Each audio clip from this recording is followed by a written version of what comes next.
सो fibrosis के बारे में जैसे आपने मेंशन किया, what is exactly cystic fibrosis and can it be genetically inherited? Cystic fibrosis lung fibrosis से थोड़ा डिफरेंट है।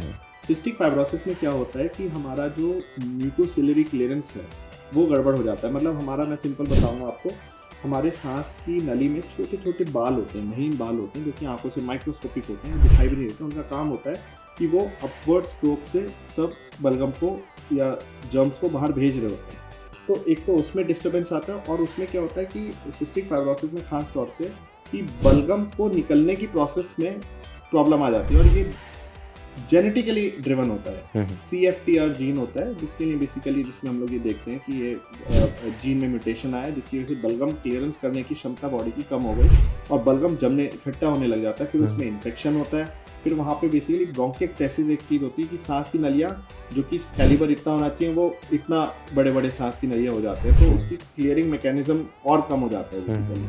तो वहाँ पे हम लोग देखते हैं कि पेशेंट, ज़्यादातर ये बच्चों में हम लोग देखते हैं, और ये बार बार रिकरेंट रेस्पिरेटरी इन्फेक्शन की तरह प्रेजेंट करता है। इसको डायग्नोसिस के लिए हमें CT स्कैन की मदद पड़ती है। एक स्वेट क्लोराइड टेस्ट भी होता है, जेनेटिक एनालिसिस भी होता है, और कई बार ये कंडीशन इतनी ज़्यादा सीवियर भी होती है कि वो बच्चे जिनको सिस्टिक फाइब्रोसिस है कई बार यंग एडल्टहुड तक सर्वाइव नहीं कर पाते हैं। तो इसलिए इसमें कई बार लंग ट्रांसप्लांटेशन का भी इसमें बहुत अच्छा रोल है, तो वो भी सोचा जा सकता है। लेकिन हाँ, इसका डायग्नोसिस थोड़ा सा इम्पॉर्टेंट होता है। जितना अर्ली हो जाए तो उस हिसाब से उसको ट्रीटमेंट ऑप्शंस हम लोग दे सकते हैं।